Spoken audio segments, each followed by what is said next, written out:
Okay, live mock 10. Let's look at the question here. Now, the device which are a means of communication between the computer and the outside world is called as అంటున్నారండి. అంటే కంప్యూటర్కి and out side వరల్డ్కి ఉన్న ఆ డివైజెస్ని ఏమని పేరు పిలుస్తారని చెప్తున్నారు వాళ్ళు. Primary components అంటున్నారు. ఇక్కడ ప్రైమరీ కాంపోనెంట్స్ కాదు, సిపియు కూడా కాదు, and then peripheral. The answer is peripheral devices అనమాట. అంటే కంప్యూటర్ లోపల సిపియు ఉంటుంది, కానీ ఇక్కడ ఏం చెప్తున్నారు వాళ్ళు, కంప్యూటర్కి ప్లస్ అవుట్ సైడ్ వరల్డ్కి కమ్యూనికేట్ చేయగలిగేది అని అంటున్నారు. ఒకవేళ వాళ్ళు కంప్యూటర్లో పార్ట్ అని అడిగి ఉంటే మనం డెఫినెట్లీ సిపియు అని ఆన్సర్ చేస్తుండే. సో ఇక్కడ పెరిఫెరల్ డివైజెస్ ఆన్సర్ అవుతుంది. పెరిఫెరల్ డివైస్ అంటే పార్ట్స్ ఆఫ్ కంప్యూటర్. అవి ఏమేమి వస్తాయి అంటే లైక్ మనం కీబోర్డ్ తీసుకోవచ్చు, keyboard is a peripheral device, mouse is also peripheral device. Okay, so ఇలా మనం ఏవైతే ఎక్స్ట్రా కనెక్ట్ చేసుకుంటున్నామో వాటిని పెరిఫెరల్ డివైజెస్ అని చెప్తాం. కాబట్టి అంటే అవుట్ సైడ్ వరల్డ్కి అండ్ కంప్యూటర్కి కమ్యూనికేట్ చేయడానికి దేన్ని యూజ్ చేస్తామని చెప్తున్నారు. Okay, the next one, which of the following statement are correct అని చెప్తున్నారు. ఇందులో ఏది కరెక్ట్ స్టేట్మెంట్ అంటున్నారు. ఆ సెషన్ కుకీ, ఇక్కడ సెషన్ అనేది మనకి ఓఎస్ఐ లేయర్లో సెషన్ లేయర్ అనేది ఒక లేయర్ అండి. ఓఎస్ఐ మోడల్ అనేది ఉంటుంది కదా, ఓఎస్ఐ మోడల్లో మనకి 7 లేయర్స్ ఉంటాయి. ఆ 7 లేయర్స్లో ఒక లేయర్ నేమ్ ఈ సెషన్ లేయర్. సో ఈ సెషన్ లేయర్లోనే కుకీస్ అన్నీ స్టోర్ అవుతూ ఉంటాయి అన్నమాట. సో ఇక్కడ ఫస్ట్ కుకీస్ అంటే ఏంటి, cookies is nothing but computer history అండి. ఓకే, జనరల్లీ మనం తినే బిస్కెట్స్ని కూడా కుకీస్ అంటాం కదా, ఆ కుకీస్ కాకుండా ఇక్కడ జనరల్గా ఏంటంటే హిస్టరీ, మన కంప్యూటర్ హిస్టరీ మొత్తం ఈ కుకీస్లో స్టోర్ అవుతుంది. అంటే cookies is nothing but history of computer అని చెప్పొచ్చు, హిస్టరీ ఆఫ్ కంప్యూటర్ లేదా హిస్టరీ ఆఫ్ యూజర్స్ అని చెప్పొచ్చు. అంటే మనం ఏమైతే గూగుల్ చేస్తూ ఉంటామో మనకి తెలియనివైనా మనం గూగుల్ చేస్తాం కదా, మీనింగ్స్ కావచ్చు సంథింగ్, సో అవన్నీ కూడా కంప్యూటర్ హిస్టరీ లాగా మనకు స్టోర్ అవుతుంది. మనం ప్రీవియస్ చేసిన ఏవైతే గూగుల్ చేసినవి ఉంటాయి కదా, ఆ హిస్టరీ మొత్తంని మనం జనరల్గా కుకీస్ అని చెప్తామన్నమాట. సో ఈ కుకీస్ అనేది ఏ లేయర్లో స్టోర్ అవుతుంది అనేది కూడా క్వశ్చన్, ఇంపార్టెంట్ క్వశ్చన్. సో ఈ కుకీస్ అన్నీ కూడా మనకి సెషన్ లేయర్లో స్టోర్ అవుతుంది. బట్ ఇక్కడ ఏం చెప్తున్నారు, ఆ session layer cookie session cookies is only persistent అని చెప్తున్నారు. While the users navigation, user మనం ఏవైతే మనం గూగుల్ చేస్తున్నామో ఆ స్టోరేజ్ని మనం కుకీస్ అని చెప్తున్నాం, రైట్. సో ఇక్కడ విజిటింగ్ అ గివెన్ వెబ్సైట్, మనం వెబ్సైట్ యూజ్ చేసి అంటే క్రోమ్ కానీ మొజిల్లా కానీ యూజ్ చేసి మనకు తెలియనివి ఏవైతే గూగుల్ చేస్తూ ఉంటామో వాటన్నిటిని కుకీస్ అని చెప్తాము. సో ఇక్కడ పర్సిస్టెంట్ అని చెప్తున్నారు, అంటే అది కీప్ ఆన్ అలా ఉంటాయి అన్నమాట, నిరంతరంగా అలా స్టోర్ అయ్యి ఉంటాయి. సపోజ్ మీరు ఏదైనా వాట్సాప్లో మనం టైప్ చేసిన వర్డ్స్ మళ్ళీ ఇంకొకసారి టైప్ చేసినప్పుడు అక్కడ ఆల్రెడీ అంటే వచ్చేస్తుంది కదా మనకి, అంటే అక్కడ ఎక్కడో ఒక దగ్గర స్టోర్ అయి ఉంది అని మీనింగ్. సో అలా స్టోర్ అయినవి ఏంటంటే కొన్నిసార్లు అంటే పర్మనెంట్గా కూడా ఉండిపోతుంది అనమాట, బికాస్ మనం కీప్ ఆన్ యూస్ చేస్తూ ఉంటాం కదా. సపోజ్ ఫేస్బుక్ మీరు లాగిన్ అవ్వాలి అనుకోండి, ఫేస్ అని టైప్ చేయగానే కింద ఫేస్బుక్ లాగిన్ అనేది వచ్చేస్తుంది మనకి, అంటే ఆల్రెడీ మనం ఏవైతే యూస్ చేసి ఉంటామో అది ఆటోమేటిక్గా అంటే కింద వచ్చేస్తుంది అనమాట మనకి. సో దానిపైన క్లిక్ చేస్తే మన టైం కూడా సేవ్ అవుతుంది కదా. సో ఇలాంటి అంటే దీన్ని బేస్ చేసుకొని ఈ క్వశ్చన్ ఉంది ఇక్కడ. సో ఆ session cookies is only persistent while the users navigating or visiting a website అని చెప్తున్నారు, అంటే నిరంతరంగా అలా స్టోర్ అయి ఉంటాయి అని చెప్తున్నారు. సో ఈ స్టేట్మెంట్ కరెక్ట్ అవుతుంది. నెక్స్ట్, పర్సిస్టెంట్ కుకీస్ అంటే ఇలా కీప్ ఆన్ స్టోర్ అయి ఉండే కుకీస్ అన్నీ కూడా సమ్ టైమ్స్ పర్మనెంట్గా కూడా స్టోర్ అవుతాయి అని చెప్తున్నారు. సో ఇది కూడా కరెక్ట్ ఆన్సర్ అండి. Cookies are nothing but computer history అంటే మనం యూజర్ మనం జనరల్గా ఏవైతే గూగుల్ చేస్తామో వాటిని మనం కుకీస్ అని చెప్తాం. సో ఇక్కడ both statements are the correct statement అండి. Cookies are nothing but computer history అని చెప్పొచ్చు. ఓకే, విచ్ బ్రౌజర్ ఎక్స్టెన్షన్, అంటే ఒక బ్రౌజర్కి రిలేటెడ్ ఎక్స్టెన్షన్ ఉంది, could be stored to download an entire web page on offline user అని చెప్తున్నారు. జనరల్గా అయితే మనం ఆఫ్లైన్లో స్టోర్ చేసుకుంటాం కదా, ఏదైనా మూవీస్ కానీ వెబ్సైట్స్ కానీ అవి డౌన్లోడ్ చేసుకుంటాం కదా, అలాంటిది ఒక వెబ్ బ్రౌజర్కి ఎక్స్టెన్షన్ ఉంది, దాన్ని యూజ్ చేస్తే కంప్లీట్గా ఆఫ్లైన్లో డేటాని స్టోర్ చేసుకోవచ్చు, సేవ్ చేసుకోవచ్చు, ఇంటర్నెట్ లేకుండా మనం తర్వాత వాటిని చదువుకోవచ్చు లేదా చూసుకోవచ్చు, అది ఎలాంటిది అని చెప్పి అడుగుతున్నారండి. సో ఇక్కడ యాడ్ బ్లాక్ అనేది జనరల్గా ఇది ఒక web browser. Okay, web browser అయితే ఈ వెబ్ బ్రౌజర్ని అంటే మన గూగుల్ క్రోమ్ లాగా మొజిల్లా ఫైర్ ఫాక్స్ లాగా యాడ్ బ్లాక్ కూడా ఒక బ్రౌజర్ ఉంది. అయితే ఈ వెబ్ బ్రౌజర్లో ఇన్ జనరల్గా యాడ్స్ అనేది రాదండి. జనరల్గా మనం గూగుల్ క్రోమ్ యూజ్ చేస్తుంటే కీప్ ఆన్ యాడ్స్ అన్నీ వచ్చేస్తూ ఉంటాయి కదా, ఇరిటేట్ చేస్తూ ఉంటాయి. సో యాడ్ బ్లాక్ అనే ఆ పర్టికులర్ వెబ్ బ్రౌజర్లో యాడ్స్ అనేది రాదు. సో ఇది ఒక టైప్ ఆఫ్ వెబ్ బ్రౌజర్. కానీ వాళ్ళు ఏం అడిగారు, బ్రౌజర్ ఎక్స్టెన్షన్ అని అడిగారు. సో ఇక్కడ ఆన్సర్ వెబ్ స్క్రాప్ బుక్ అవుతుందండి. ఈ వెబ్ స్క్రాప్ బుక్ అనేది మొజిల్లా ఫైర్ ఫాక్స్ వాళ్ళది. ఓకే, మొజిల్లా ఫైర్ ఫాక్స్ అనేది వెబ్ బ్రౌజర్ కదా. ఈ మొజిల్లా ఫైర్ ఫాక్స్ వెబ్ బ్రౌజర్కి ఒక ఎక్స్టెన్షన్ ఉంది. ఆ extension name web scrap book. Okay, ఆ వెబ్ స్క్రాప్ బుక్ని యూజ్ చేసి మనం ఫైల్స్ మొత్తం డౌన్లోడ్ చేసుకోవచ్చు, I mean to say save చేసుకోవచ్చు. అండ్ ఆఫ్లైన్లో అంటే ఇంటర్నెట్ లేకుండా తర్వాత మనం చదువుకోవచ్చు అనమాట. ఓకే, ఈ ఎవర్ నోట్ అనేది ఏంటంటే ఏదైనా అంటే క్రియేట్ చేసుకుంటాం, నోట్ పేజ్ క్రియేట్ చేసుకోవడానికి. నోట్ అంటే కైండ్ ఆఫ్ మనం నోట్ ప్యాడ్ లాగా చెప్పుకోవచ్చు.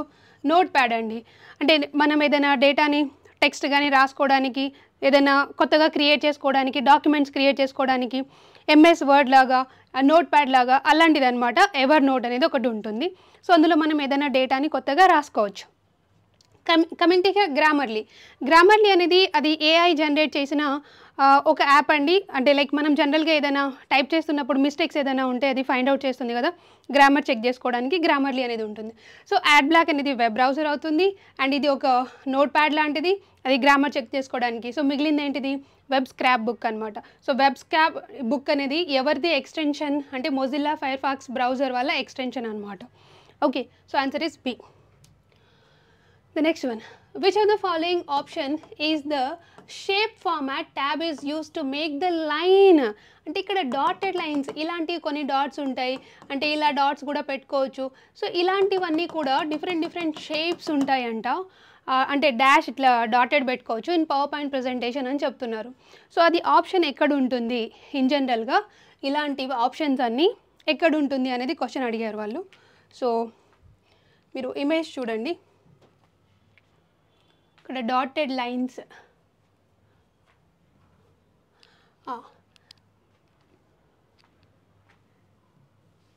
ఇది చూసినట్లయితే మీరు మనకి ఫార్మాట్ పైన క్లిక్ చేసినప్పుడు MS power point presentation open చేసి ఫార్మాట్ పైన క్లిక్ చేస్తే ఆ ఫార్మాట్లో ఇక్కడ చూడండి వెయిటేజ్, అంటే వెయిటేజ్లో మనకి ఆ లైన్స్ అనేది ఎంత థిక్గా కావాలి, అంటే కొంచెం నార్మల్ లైన్ సరిపోతుందా, కొంచెం ఎక్కువ థిక్నెస్ ఉన్న లైన్ కావాలా, అవన్నీ కూడా మనకి ఆప్షన్ సెలెక్ట్ చేసుకోవచ్చు అనమాట. మనకి అక్కడ డాష్ అంటే డాటెడ్ షేప్స్ అని అడిగారు కదా, డాట్స్. సో ఈ డాటెడ్ షేప్స్ అనేవి దగ్గర ఉన్న డాట్స్ కానీ ఇలా థిక్నెస్ కానీ ఎలా కావాలంటే అలా, ఇంకా అంతకు మించి కూడా మోర్ లైన్స్ కూడా మనకి ఆప్షన్స్ ఉంటాయి అన్నమాట. సో ఇక్కడ మనం ఆప్షన్ ఏమవుతుంది మనకి, సో ఆప్షన్ ఇస్ ఇక్కడ షేప్ అవుట్లైన్ అనమాట. షేప్ అవుట్లైన్లో మనకి ఆప్షన్స్ అని దొరుకుతుంది. ఓకే, చూపిస్తే కొంచెం బెటర్గా గుర్తుపెట్టుకుంటారని ఇమేజ్ చూపించాను. సో ఇక్కడ shape outline is right answer, shape outline. So shape outline అనేది మనం పవర్ పాయింట్ ప్రజెంటేషన్ దేనిపైన క్లిక్ చేస్తే వస్తుంది, ఫార్మాట్లోకి వెళ్ళండి, ఆప్షన్స్ ఉంటాయి కదా మనకి, ఫైల్ అని, ఓకే హోమ్ మెనూ ఉంటుంది, ఫైల్ మెనూ ఉంటుంది, ఇన్సర్ట్ మెనూ ఉంటాయి. సో ఇలా డిఫరెంట్ మెనూస్ ఉంటాయి కదా, ఆ ఫార్మాట్ మెనూ పైన క్లిక్ చేయండి. ఫార్మాట్ మెనూ పైన క్లిక్ చేస్తే ఇక్కడ షేప్ అవుట్లైన్ అని ఉంటుంది. ఆ షేప్ అవుట్లైన్లో మళ్ళీ మనకి షేప్స్ కావాలా లేకపోతే వెయిటేజ్ కావాలా, ఏం ఆప్షన్ కావాలంటే ఆప్షన్ని సెలెక్ట్ చేసుకోవచ్చు. సో ఆన్సర్ ఏమవుతుంది, షేప్ అవుట్లైన్ అవుతుంది. ఎఫెక్ట్ కాదు, ఫిల్ కాదు, ఆప్షన్స్ కాదు. The next one, so identify the correct or incorrect form of the following statement. ఏది కరెక్టో చూడమని చెప్తున్నారు వీళ్ళు. ఇక్కడ సి అంటే C language is a high level programming language అని చెప్తున్నారండి.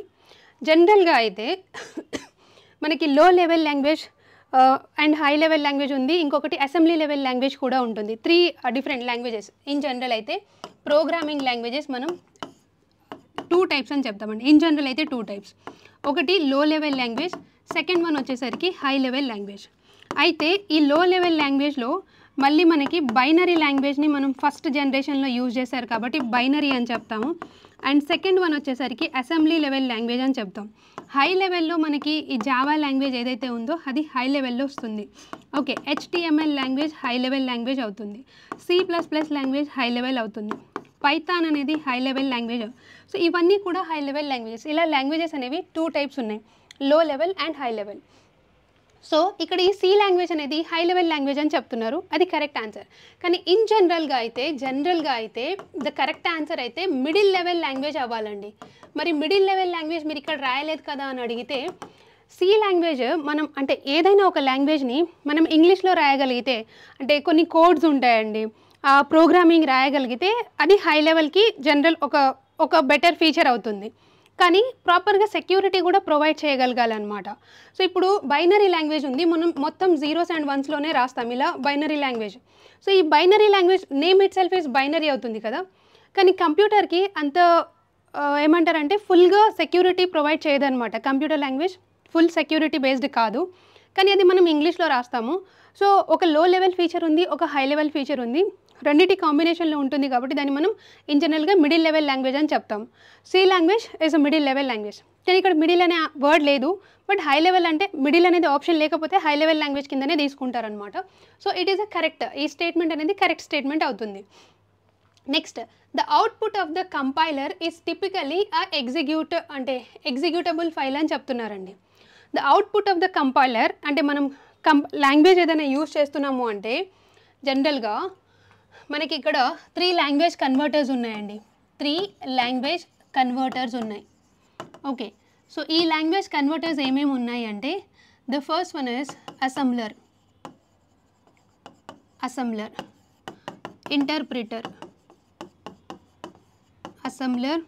Interpreter and compiler. సో కంపైలర్ని యూజ్ చేసి మనం ఏదైనా ప్రోగ్రామ్ అంటే జనరల్గా హై లెవెల్లో ఉన్న ప్రోగ్రామ్ని, హై లెవెల్ లాంగ్వేజ్ ఉన్న ఈ పర్టికులర్ ప్రోగ్రామ్ని కంపైలర్ ఏం చేస్తుంది అంటే దాన్ని లో లెవెల్లోకి కన్వర్ట్ చేస్తుంది అనమాట. హై లెవెల్ నుండి లో లెవెల్లోకి కన్వర్ట్ చేస్తుంది. సో ఈ ఇంటర్ప్రిటర్ కూడా అదే చేస్తుంది, కాకపోతే స్టెప్ బై స్టెప్ లేదా లైన్ బై లైన్ అని చెప్తాం మనం. లైన్ బై ఒక్కొక్క లైన్ ఎగ్జిక్యూట్ చేస్తుంది, ఇదైతే మొత్తం ఒకేసారి ఎగ్జిక్యూట్ చేసేస్తుంది. మరి అసెంబ్లర్ ఏం చేస్తుంది అంటే అసెంబ్లీ లెవెల్ లాంగ్వేజ్ నుండి అసెంబ్లర్ అది లో లెవెల్ లాంగ్వేజ్లోకి, లో లెవెల్ అంటే ఇక్కడ 0s and 1sని మనం లో లెవెల్ లాంగ్వేజ్ అని చెప్తాం. సో అసెంబ్లర్ అనేది మీడియేటర్, అసెంబ్లీ లాంగ్వేజ్ నుండి లో లెవెల్కి కన్వర్ట్ చేస్తుంది. అండ్ ఇంటర్ప్రిటర్, కంపైలర్ వీళ్ళిద్దరు కూడా హై లెవెల్ లాంగ్వేజ్ నుండి లో లెవెల్ లాంగ్వేజ్లోకి కన్వర్ట్ చేస్తారు. అయితే ఏదైతే ప్రోగ్రామ్ ఎగ్జిక్యూట్ అయిపోతుందో ఆ ప్రోగ్రామ్ని మనం జనరల్గా .exe అని చెప్తాం. .exe అంటే ఎగ్జిక్యూటబుల్ ప్రోగ్రామ్.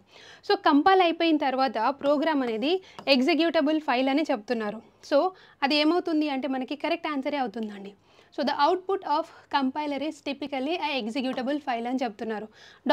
.exeతో స్టోర్ అవుతుంది కదా, so it is executable file, correct statement. Next, ఆ compiler translate high level language code into the assembly language అన్నారు. నో, ఇది లో లెవెల్ లాంగ్వేజ్లోకి కన్వర్ట్ చేయాలి. కంపైలర్ ఏం చేస్తుందండి, ఇక్కడ మనం ఆల్రెడీ మాట్లాడుకున్నాం కదా, కంపైలర్ హై లెవెల్ లాంగ్వేజ్ నుండి లో లెవెల్ లాంగ్వేజ్లోకి కన్వర్ట్ చేస్తుంది. సో అక్కడ మనకు ఆప్షన్లో ఏమి ఇచ్చారు, హై లెవెల్ నుంచి అసెంబ్లీ లెవెల్లోకి కన్వర్ట్ చేస్తుంది అన్నారు.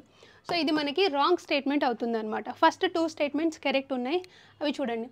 So 1 correct and 2 correct, 3 is incorrect. So ఇది కరెక్ట్ ఆన్సర్ అవుతుంది. 1 and 2 కరెక్ట్ అవుతుంది, 1 కరెక్ట్, 2 and 3 ఈజ్ ఇన్కరెక్ట్. ఎందుకు ఇన్కరెక్ట్ అంటే ఇక్కడ లో లెవెల్ లాంగ్వేజ్ అని ఉంటే అది కూడా కరెక్ట్ అవుతుండే అనమాట. Okay, the next one, which sequence is activated when we switch on the computer system.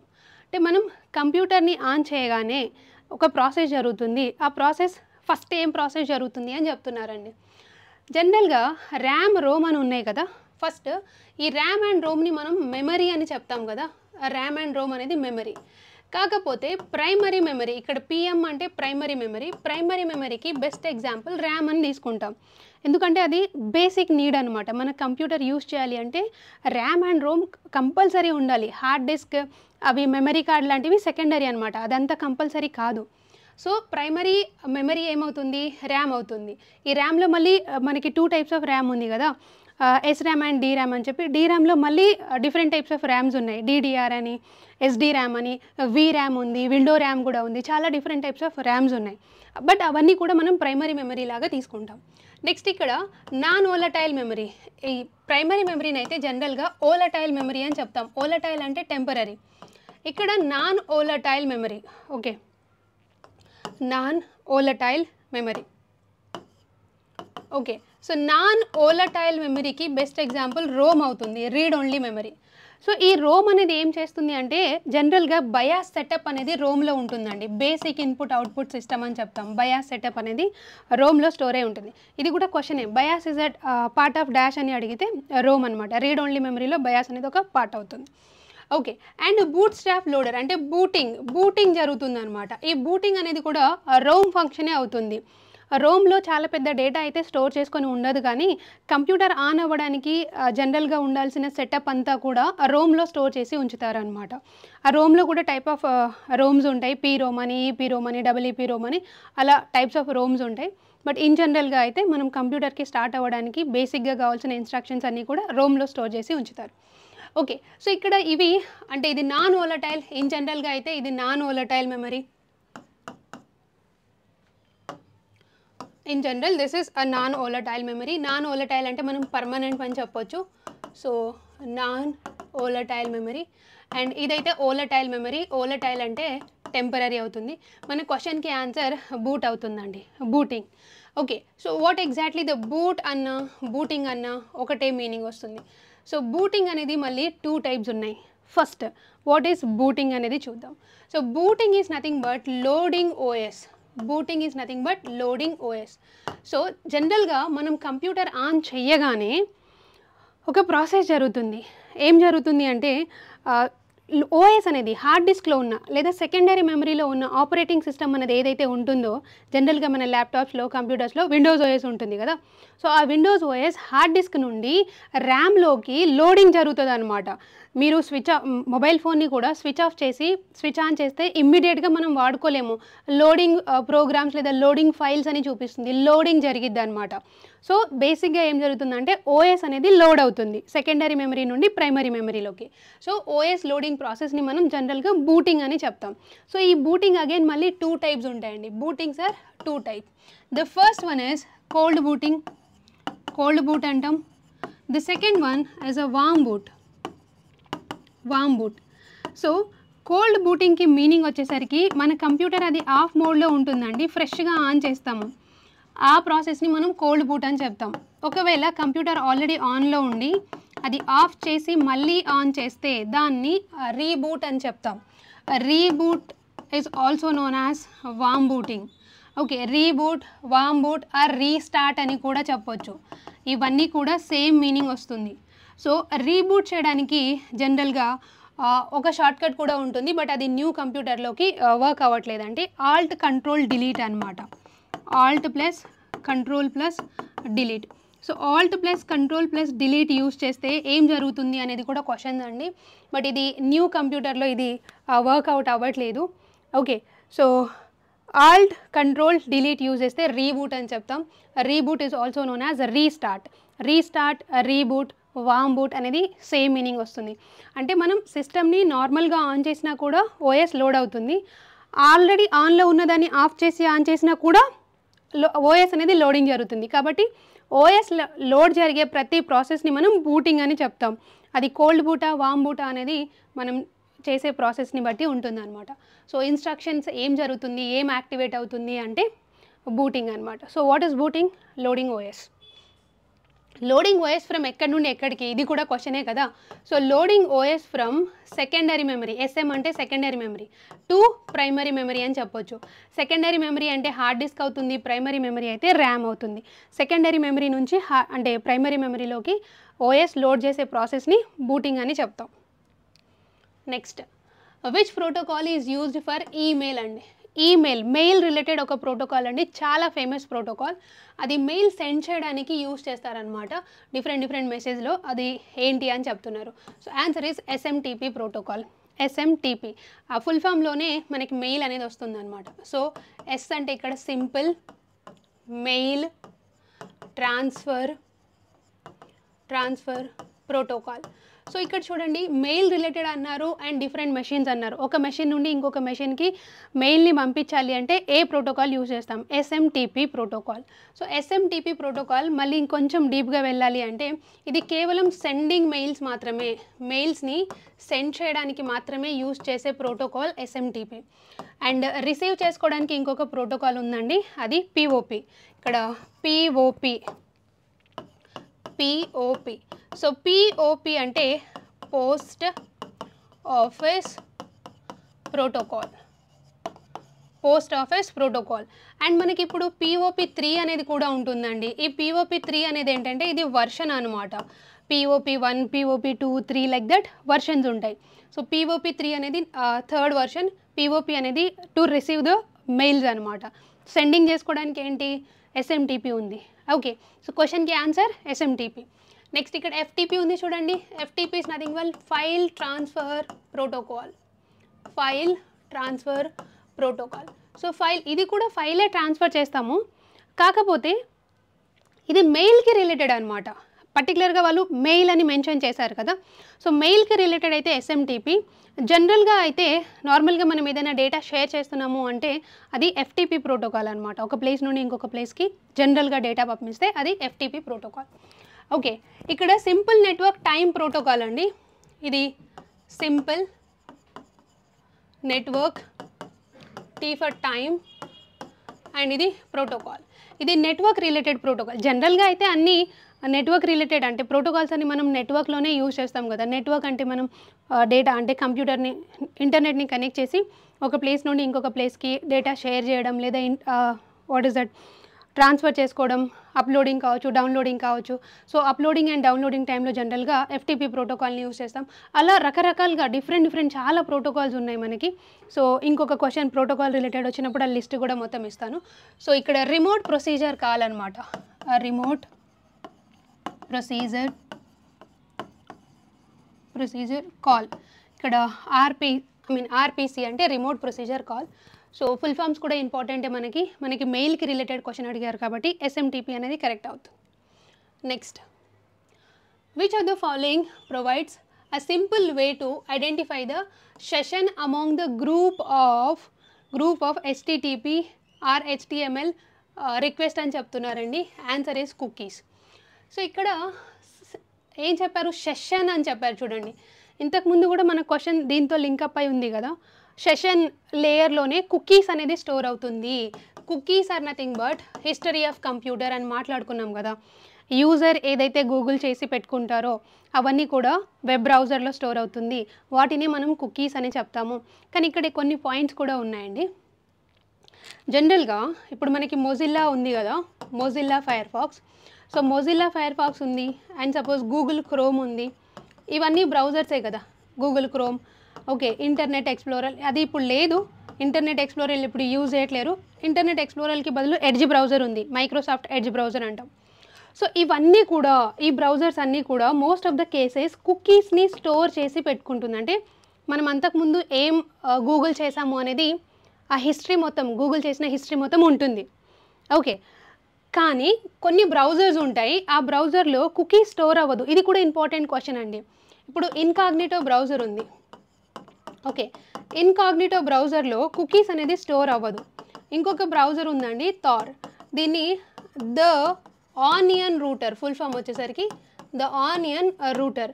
So ఈ వెబ్ బ్రౌజర్స్ ఏవైతే ఉన్నాయో డజంట్ స్టోర్ ద కుకీస్ అనమాట. Okay, doesn't store the cookies. ఇవి కుకీస్ని స్టోర్ చేయదు. ఇది కూడా ఇంపార్టెంట్ పాయింట్. ఇక్కడ కుకీస్ అనేది ఏంటి, మనకి యూజర్స్ హిస్టరీ కదా, అది స్టోర్ చేయని వెబ్ బ్రౌజర్ ఏంటి అని కూడా అడుగుతారు వాళ్ళు.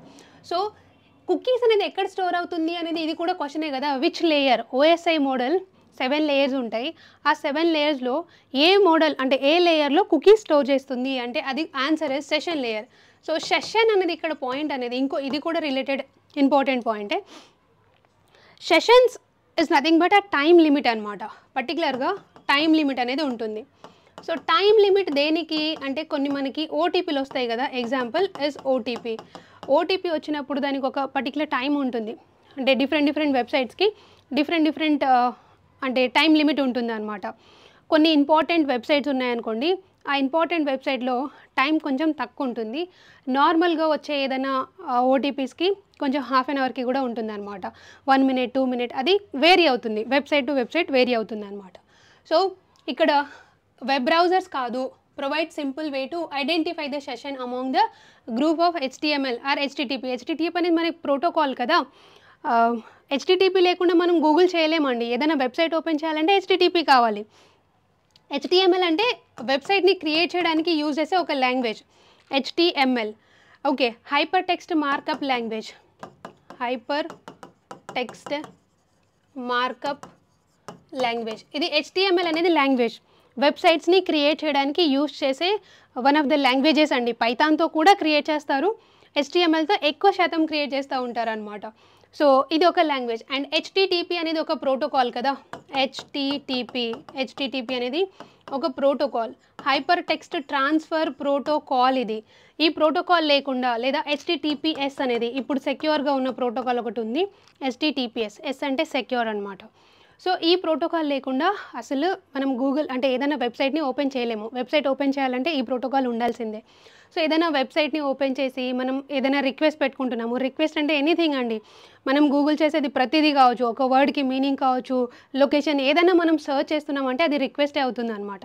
సో ఆ రిక్వెస్ట్ రిలేటెడ్ ఏమవుతుంది అంటే అది కుకీసే కదా, ఇంతకుముందు కూడా మాట్లాడుకున్నాం మనం, కుకీ స్టోర్ అవుతావు ఎక్సెట్రా అని చెప్పి మాట్లాడుకున్నాం మనం. ఓకే, ఇక్కడ వెబ్ బ్రౌజర్ అనేది మనకు తెలిసిందే కదా. వెబ్ బ్రౌజర్ అంటే Google chrome is a web browser, Mozilla Firefox is a web browser, edge browser ఉంది, ఇంటర్నెట్ ఎక్స్ప్లోరర్ ఉంది, యాండెక్స్ అనేది ఒక బ్రౌజర్ ఉంది. అలా చెప్పుకుంటూ పోతే చాలా బ్రౌజర్స్ ఉన్నాయి మనకి. వెబ్ బ్రౌజర్కి సర్చ్ ఇంజన్కి డిఫరెన్స్ మీకు తెలిసే ఉంటుందని నేను అనుకుంటున్నాను. సర్చ్ ఇంజన్ అంటే Bing is a search engine అండి. జనరల్గా గూగుల్ మీకు ఏదైనా తెలీదా, గూగుల్ చేయండి అంటారు. So Google is a search engine. Bing, Microsoft వాళ్ళది బింగ్ అనేది ఒక సర్చ్ ఇంజన్ అనమాట. అండ్ ఇది కాకుండా Baidu is also a search engine. ఈ బైడు అనేది చైనా వాళ్ళదండి. జనరల్గా అయితే ఈ గూగుల్ ఏదైతే ఉందో అంటే అమెరికా వాళ్ళది కదా. మన ఇండియన్స్ అందరం కూడా మనం జనరల్గా గూగుల్ చూసేస్తాం. నాట్ ఓన్లీ ఇండియన్స్ అండి, పాపులేషన్ మోర్ దాన్ 60% ప్రపంచంలో ఉన్న పాపులేషన్ మొత్తం కూడా గూగుల్ క్రోమ్ని యూజ్ చేస్తారు. కానీ ఈ చైనా కంట్రీ ఉంది కదా, సపరేట్గా ఒక వెబ్ బ్రౌజర్ ఉంటుంది అనమాట. అంటే వాళ్ళకి అన్నీ సపరేటే ఉంటాయి, వాళ్ళ కంట్రీకి రిలేటెడ్ వాళ్ళకి సపరేట్గా ఉంటాయి. జనరల్గా అయితే సపరేట్గా ఎవరికి వాళ్ళు క్రియేట్ చేసుకోవడమే better for that particular country అనమాట, వేరే వాళ్ళపైన డిపెండ్ అవ్వకుండా. ఇప్పుడు మనకి చాలా కష్టాలు వచ్చాయి కదా, అంటే మోడీ కూడా చాలా టారిఫ్లు వేసేయడం 50% అని. ఇలాంటిది ఏంటంటే మనం వేరే వాళ్ళపైన ఎక్కువ డిపెండ్ అవుతున్నాం కాబట్టి ఇలాంటి మనకి జనరల్గా కొంచెం బర్డెన్ అనేది పెరుగుతూ ఉంటుంది.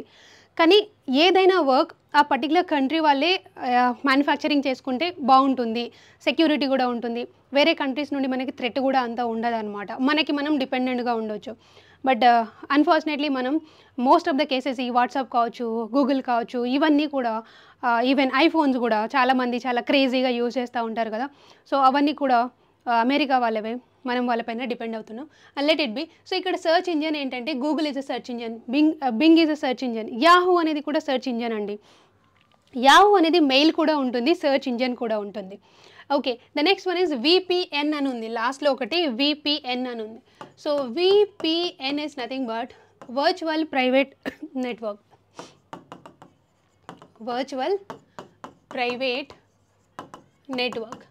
సో వర్చువల్ ప్రైవేట్ నెట్వర్క్ అనేది ఏంటంటే ఇది చాలా ఎక్కువ సెక్యూరిటీ ప్రొవైడ్ చేస్తుంది. మనకి ల్యాన్, వ్యాన్ ఇలా చాలా నెట్వర్క్స్ ఉన్నాయి కదా, ఆ నెట్వర్క్స్ అన్నిటితో కంపేర్ చేస్తే VPN అనేది చాలా ఎక్కువ సెక్యూరిటీ ప్రొవైడ్ చేస్తుంది. ఎలా సెక్యూరిటీ ప్రొవైడ్ చేస్తుంది అంటే మనం యూజ్ చేసే ప్రతి కంప్యూటర్కి, సపోజ్ ఒక కంప్యూటర్ అనుకోండి, ఒక ల్యాప్టాప్ అనుకోండి, ఒక మొబైల్ ఫోన్ అనుకోండి, ప్రతి దానికి IP అడ్రసెస్ ఉంటాయండి. ఒక ఎలక్ట్రానిక్ గ్యాడ్జెట్స్ ఏమున్నా కూడా వాటికి IP అడ్రస్ ఉంటుంది. ఒక ఎలక్ట్రానిక్ డివైజెస్కి మాత్రమే కాకుండా వెబ్సైట్స్ యూజ్ చేస్తాం కదా, ఇప్పుడు వెబ్సైట్ జీమెయిల్ ఉంది, జీమెయిల్కి ఒక IP అడ్రస్, ఫేస్బుక్ ఒక IP అడ్రస్, ఇన్స్టాగ్రామ్ ఒక IP అడ్రస్, అలా ప్రతి వెబ్సైట్కి కూడా IP అడ్రసెస్ ఉంటాయన్నమాట. ఓకే, సో ఈ IP అడ్రస్ అంటే హ్యాకర్స్ ఉంటారు కదా, ఇది కూడా ఫేమస్, లైక్ ఐబొమ్మ రవిది ఈ కేసు కూడా మనం ఇక్కడ మాట్లాడుకోవచ్చు అనమాట. సో హ్యాకింగ్ చేయడం, మూవీస్ ఇక్కడ అంటే రిలీజ్ అయిన వెంటనే లేదా రిలీజ్ అయిన నెక్స్ట్ డేకో లేకపోతే ముందే అది హ్యాక్ చేసి ఆ డేటాని అంటే స్టీల్ చేసేసి ఐబొమ్మలో వాళ్ళు అప్లోడ్ చేస్తుండే కదా. సో ఇక్కడ ఏం చేస్తారంటే హ్యాకర్స్ ఆ పర్టిక్యులర్ వెబ్సైట్ది IP అడ్రస్ని వీళ్ళు హ్యాక్ చేసేస్తారనమాట. కానీ VPN కనెక్ట్ చేస్తే, VPN virtual private network connect చేస్తే IP అడ్రస్ అనేది కనిపించదండి. ఈ IP అడ్రస్ అనేది హైడ్ అయిపోతుంది అనమాట. ఇన్ జనరల్గా IP అడ్రస్ ఇలా ఉంటుంది, suppose 192.20.200. Suppose what ever. So this is IP address. ఈ IP అడ్రస్ అనేది ఇలా నంబర్ ఫార్మాట్లో ఉంటుంది అండ్ 4 పార్ట్స్ ఉంటాయి అనమాట. ఇది పార్ట్ 1, పార్ట్ 2, పార్ట్ 3 అండ్ చూడండి ఇక్కడ నెంబర్ ఆఫ్ పార్ట్స్ చూడండి, ఒక్కొక్క నెంబర్ని కౌంట్ చేస్తే మీరు 4 పార్ట్స్ ఉన్నాయి కదా. సో ఇది ఒక ఐపీ అడ్రస్. సో ఈ ఐపీ అడ్రస్ అనేది విపిఎన్ కేసులో హైడ్ అయిపోతుంది. వేరే వాళ్ళకి మన కంప్యూటర్కి రిలేటెడ్ లేదా మన వెబ్సైట్స్కి రిలేటెడ్ ఐపీ అడ్రస్ అనేది కనిపించదు. వేరే వాళ్ళు హ్యాక్ చేయడానికి ఛాన్స్ లేదు. అందుకోసమే నేను ఇక్కడ సెక్యూర్ నెట్వర్క్ అని రాసాను అనమాట. సెక్యూరిటీ ఎక్కువ ఉంటుంది బికాస్ ఐపీ అడ్రస్ హైడ్ అయిపోతుంది. చాలా ఇంపార్టెంట్ పాయింట్ ఇది కూడా. Next question. So, which of the following registers hold the content of the data or instructions read or written in memory? మెమరీలో రీడ్ చేసిన రిటైన్ చేసిన ఆ డేటా మొత్తం ఏ రిజిస్టర్లో స్టోర్ అవుతుంది అని అడుగుతున్నారండి. ఫస్ట్ రిజిస్టర్స్ అంటే ఏంటి తెలియాలి. ఓకే, సో రిజిస్టర్స్ అనేది ద ఫాస్టెస్ట్ మెమరీ అండి. Fastest memory in computer. అంటే కంప్యూటర్ మొత్తంలో మనకి చాలా మెమరీస్ ఉంటాయి. ర్యామ్ ఉంటుంది, రోమ్ ఉంటుంది, ఓకే, హార్డ్ డిస్క్ ఉంటుంది, ఇప్పుడు ఎస్ఎస్డీస్ కూడా వచ్చాయి, క్యాచీ మెమరీ ఉంటుంది. సో ఇవన్నీ మెమరీస్తో కంపేర్ చేస్తే రిజిస్టర్స్కి ఎక్కువ స్పీడ్ ఉంటుంది. ఎందుకంటే చాలా తక్కువ స్పేస్ ఉంటుంది, తక్కువ డేటా స్టోర్ చేసుకుంటుంది. సో దట్ మనం ఏదైనా అంటే సెర్చ్ చేసేటప్పుడు చాలా ఫాస్ట్గా అందులో నుండి ఇన్ఫర్మేషన్ వచ్చేస్తుంది అనమాట. సో రిజిస్టర్స్ అనేది టాప్లో ఫస్ట్ పొజిషన్ ఎవరికి ఉంటుంది అంటే, నేను స్పీడ్ వైజ్ మాట్లాడుతున్నాను. Fastest memory in computer, answer registers. Second fastest memory in computer, answer catchy memory. Third fastest memory కంప్యూటర్లో ఇంకా దాని తర్వాత ఎవరికి స్పీడ్ ఎక్కువ ఉంటుందంటే ర్యామ్కి ఉంటుంది అనమాట. ఓకే, ఈ ర్యామ్లో మళ్ళీ 2 టైప్స్ ఉన్నాయి కదా, ఎస్ ర్యామ్ ఉంది as well as D RAM కూడా ఉంది. సో ఎస్ ర్యామ్ అనేది స్టాటిక్ ర్యామ్, డి అనేది డైనమిక్ ర్యామ్.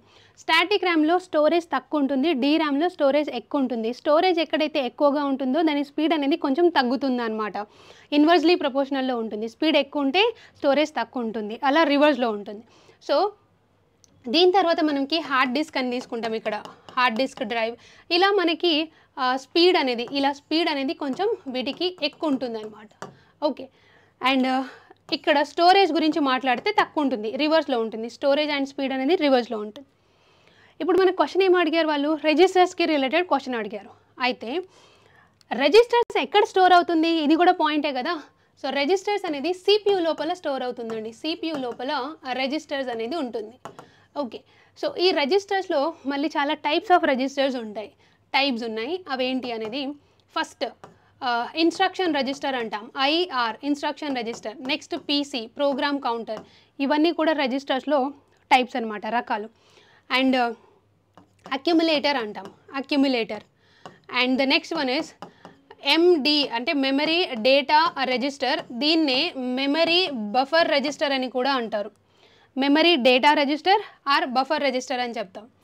ఓకే, సో ఇప్పుడు ఇన్ని ఆప్షన్స్. ఇంకొకటి ఉంది మెమరీ అడ్రస్ రిజిస్టర్. ఇలా డిఫరెంట్ టైప్స్ ఆఫ్ రిజిస్టర్స్ అనేవి ఉంటాయి. రిజిస్టర్ అనేది సిపియు లోపల ఉంటుంది, చాలా ఫాస్ట్గా ఉంటుంది, అంటే స్పీడ్ చాలా ఎక్కువ ఉంటుంది. అయితే ఇప్పుడు క్వశ్చన్ వాళ్ళు ఏం అడిగారు, which of the following registers hold the content of the డేటాని స్టోర్ చేసే రిజిస్టర్ ఏంటి అని అడిగారండి. సో ఆప్షన్స్ చూడండి ఇక్కడ. ఇండెక్స్ రిజిస్టర్ అనేది ఇది అరేస్కి రిలేటెడ్ అండి. ఇండెక్స్ అంటే ఒకదానికి లింక్ ఇంకొక దానితో పెట్టడం. సో అది ఇండెక్స్ రిజిస్టర్, అది కూడా వన్ ఆఫ్ ద రిజిస్టర్స్. ఇంకా చాలా ఉన్నాయి, షిఫ్ట్ రిజిస్టర్స్ అని, so many types of registers ఉన్నాయి. But according to exam point of వ్యూలో నేను అక్కడ కొన్ని నేమ్స్ మాత్రమే రాశాను. Okay, memory address register. So ఈ మెమరీ అడ్రస్ రిజిస్టర్ ఏం చేస్తుందంటే అడ్రస్ని మాత్రమే స్టోర్ చేస్తుంది అనమాట. ఆ పర్టికులర్ డేటాకి రిలేటెడ్ అడ్రస్ని మాత్రమే స్టోర్ చేస్తుంది memory address register. Okay, program counter ఏం చేస్తుందంటే నెక్స్ట్ ఎగ్జిక్యూట్ అవ్వాల్సిన నెక్స్ట్ ప్రోగ్రామ్ని పీసీలో స్టోర్ చేసుకుంటుంది అనమాట. అంటే మనం 2-3 ప్రోగ్రామ్స్ ఎగ్జిక్యూట్ చేయాలి అనుకున్నప్పుడు ఫస్ట్ ఏదైతే ఎగ్జిక్యూట్ చేస్తున్నామో అది ఇండెక్స్ రిజిస్టర్లో అంటే ఇన్స్ట్రక్షన్ రిజిస్టర్లో ఉంటుంది. నెక్స్ట్ ఎగ్జిక్యూట్ అవ్వాల్సిన ప్రోగ్రామ్ వచ్చేసరికి ప్రోగ్రామ్ కౌంటర్లో ఉంటుంది, పీసీలో ఉంటుంది. లైన్లో ఉంటాయి ఒకదాని తర్వాత ఇంకొకటి. మన క్వశ్చన్ ఏం అడిగారు, డేటా రిలేటెడ్ అడిగారు. సో ఈ డేటా ఆర్ ఇన్స్ట్రక్షన్స్ రీడ్ చేసేవి ఏ మెమరీలో స్టోర్ అవుతుందంటే అది మెమరీ బఫర్ రిజిస్టర్లో స్టోర్ అవుతుందండి. Memory buffer register is also known as memory data register అనమాట. 2 నేమ్స్తో పిలుస్తారు. MBR is also known as memory data register అని కూడా అంటారు. సో మన క్వశ్చన్కి ఆన్సర్ వచ్చేసరికి ఆప్షన్ డి అవుతుందండి. సో ఇక్కడ మనం ఎన్ని పాయింట్స్ మాట్లాడుకున్నామో చూడండి. ఫస్ట్ రిజిస్టర్స్ అంటే ఏంటి, ఓకే, ఆ రిజిస్టర్స్లో మళ్ళీ రిజిస్టర్స్ అంటే ఏంటి, ఫస్ట్ అంటే స్మాలెస్ట్ మెమరీ అనుకున్నాము. ఇక్కడ కొన్ని మెమరీ హైరార్కీ కూడా మాట్లాడుకున్నాం. ఫస్ట్ ఎవరు, సెకండ్ ఎవరు, స్పీడ్ వైజ్ మాట్లాడుకున్నాం. అండ్ మెమరీ రిజిస్టర్ ఎక్కడ స్టోర్ అవుతుంది, సిపియూలో స్టోర్ అవుతుంది. టైప్స్ ఆఫ్ రిజిస్టర్స్ మాట్లాడుకున్నాము అండ్ వాటి ఫంక్షన్స్ కూడా మాట్లాడుకున్నాము. Each and every point is the most important అండి. Next one, now most projectors use cable. Projectors ఉంటాయి కదా, మనం కనెక్ట్ చేసుకుంటాము, కంప్యూటర్ నుండి కనెక్ట్ చేస్తే ప్రొజెక్టర్స్ కనెక్ట్ చేస్తాం కదా. సో ప్రొజెక్టర్స్ అంటే కేబుల్స్ యూజ్ చేస్తారు. అంటే మనం ల్యాప్టాప్కి కూడా కనెక్ట్ చేసుకోవడానికి ఒక కేబుల్ ఉంటుంది. వాటిని మనం పోర్ట్స్ అని చెప్తాం, ఫిజికల్ పోర్ట్స్ అని చెప్తాం. పెన్ డ్రైవ్ పెట్టడానికి యూఎస్బి పోర్ట్ అంటాం. ఓకే, అలాగే ప్రొజెక్టర్ని కనెక్ట్ చేయడానికి కూడా ఒక పోర్ట్ ఉంటుంది. ఆ పోర్ట్కి నేమ్ ఏంటి అని అడుగుతున్నారు వాళ్ళు ఇక్కడ. VGA cable from the computer as their input source. అంటే ఒక కేబుల్ లేదా VGA కేబుల్ అంటున్నారు. VGA ఫస్ట్ ఫుల్ ఫామ్ చూసుకోండి, video graphics array. Video graphics array, VGA full form video graphics array. So ఈ VGA పోర్ట్లో ఎన్ని పిన్స్ ఉన్నాయని కూడా అడుగుతారండి. నెంబర్ ఆఫ్ పిన్స్ 15 ఉంటాయి. సో ఈ VGA పోర్ట్తో మనం ప్రొజెక్టర్ని కనెక్ట్ చేసుకోవచ్చు, మానిటర్ని కూడా కనెక్ట్ చేసుకోవచ్చు. మన మానిటర్ CPU సపరేట్ ఉంటాయి కదా, మానిటర్ని కనెక్ట్ చేసుకోవడానికి కూడా VGA పోర్ట్ యూజ్ చేస్తున్నారు. అయితే VGA పోర్ట్ కొంచెం ఓల్డ్ పోర్ట్ అని చెప్పొచ్చు, అది కొంచెం పాతదైపోయిందండి. ఇప్పుడు అంటే కొంచెం లేటెస్ట్ పోర్ట్ అనమాట. HDMI పోర్ట్ని మనం యూజ్ చేస్తున్నాము, HDMI port. So HDMI port full form high definition multimedia interface. I అంటే interface. So high definition multimedia interface full form for HDMI. సో HDMI పోర్ట్ ఇందులో ఎన్ని పిన్స్ ఉంటాయి అని అడిగితే పిన్స్ వచ్చేసరికి 19 పిన్స్ ఉంటాయండి. ఇది కూడా చాలా ఇంపార్టెంట్ క్వశ్చన్. VGAలో 15 పిన్స్ ఉంటాయి, HDMIలో 19 పిన్స్ ఉంటాయి. అయితే ఈ HDMI రకరకాలుగా మనం ఏవైతే కనెక్ట్ చేస్తామో అది చూడండి. మానిటర్ కనెక్ట్ చేసుకోవచ్చు, చాలా లేటెస్ట్ అండి ఇది.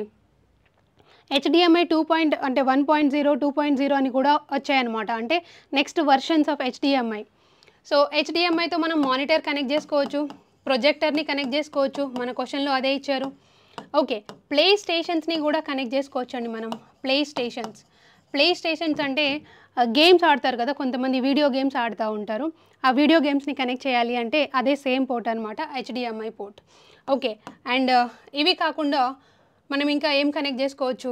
Okay, projector, monitor, play stations, ఇవి జనరల్గా అయితే HDMI. అండ్ HD టీవీస్ కూడా, హై డెఫినేషన్ టీవీస్ కూడా కనెక్ట్ చేసుకోవచ్చు. ఈ మధ్య కాలంలో వస్తున్న లేటెస్ట్ టీవీస్ ఉన్నాయి కదా, సో ఆ టీవీస్ని కనెక్ట్ చేసుకోవడానికి కూడా HDMI పోర్ట్ని యూజ్ చేస్తున్నారు. High definition multimedia interface 19 pins ఉన్నాయి. నా చూడండి, ఆడియో పోర్ట్ అనేది మనం దేనికి యూజ్ చేస్తామండి? ల్యాప్టాప్లో కూడా ఒక ఆడియో పోర్ట్ ఉంటుంది. దాంతో మనం ఇయర్ ఫోన్స్ కనెక్ట్ చేసుకుంటాం కదా, మైక్రోఫోన్స్, ఇయర్ ఫోన్స్ కనెక్ట్ చేసుకుంటాము. సో అది ఆడియో, ఏదైనా సాంగ్స్ వినడానికి ఆడియో పోర్ట్ మీకు తెలుసు. ఈథర్నెట్ పోర్ట్ని LAN పోర్ట్ అని కూడా అంటారు.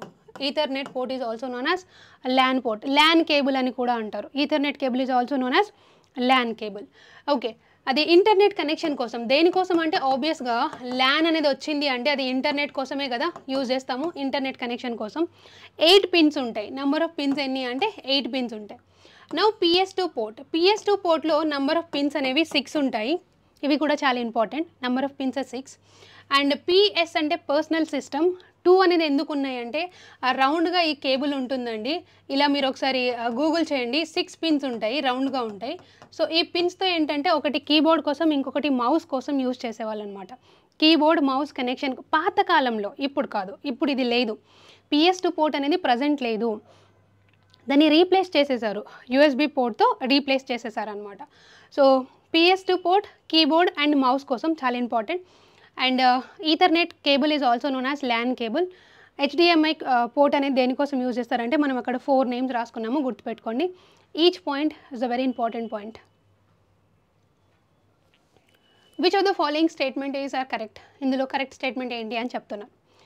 Windows is a open source operating system అంటున్నారు. Wrong.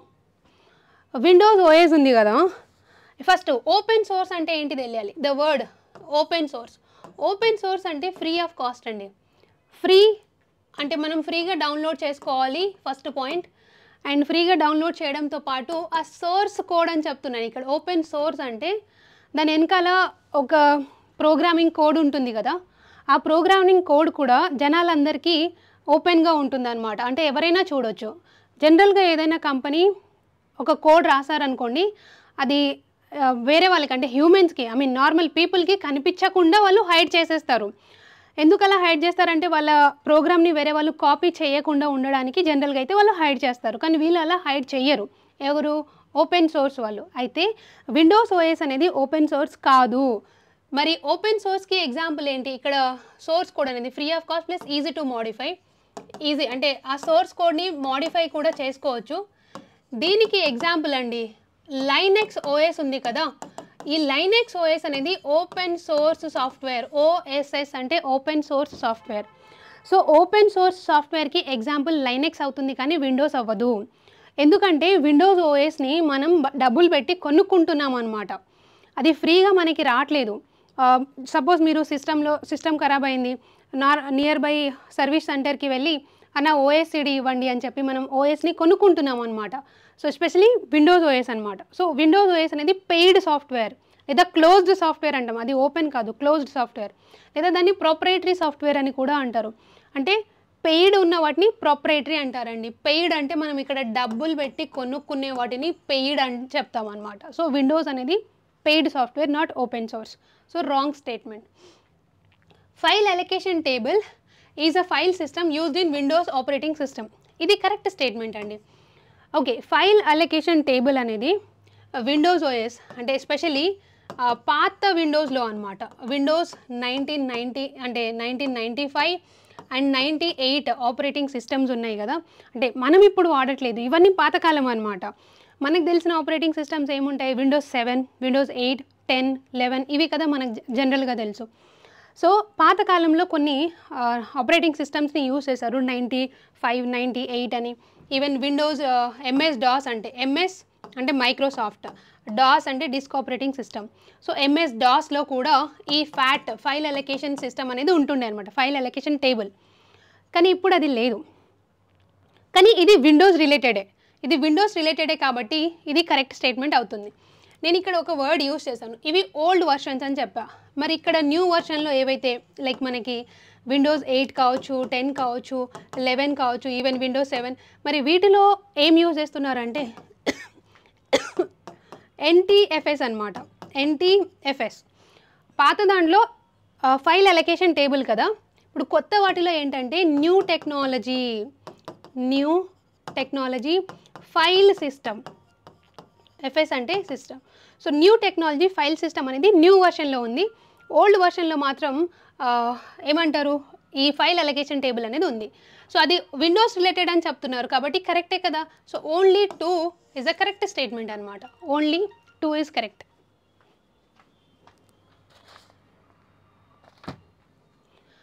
Okay, now next question. Which of the following option the best describes the truth of the following statement? Okay, కింద వాటిలో ఏది truth అని చెప్తున్నారు. A browser is a software used to access the internet. కరెక్టే కదా. Web browser అనేది ఒక software, internet use చేసుకోవడానికి యూజ్ చేస్తాం. కరెక్టే. ఇంటర్నెట్ కావాలి మనం అంటే ఏదైనా డేటా కావాలంటే బ్రౌజర్ పైన క్లిక్ చేస్తాం. Statement correct. ఆ domain name is same as the IP address. ఇది రాంగ్ స్టేట్మెంట్ అండి. ఫస్ట్ డొమైన్ నేమ్ అంటే ఏంటో తెలియాలి, చెప్తాను. ఐపీ అడ్రస్ కూడా చెప్తాను. And Chrome browser was initially developed by Microsoft. ఇది కూడా రాంగ్ ఆన్సర్. క్రోమ్ బ్రౌజర్ అనేది ఇది గూగుల్ వాళ్ళది, స్టార్టింగ్ నుండి గూగుల్ వాళ్ళదే, తర్వాత కూడా గూగుల్ వాళ్ళదే. అది మైక్రోసాఫ్ట్ వాళ్ళది కాదు.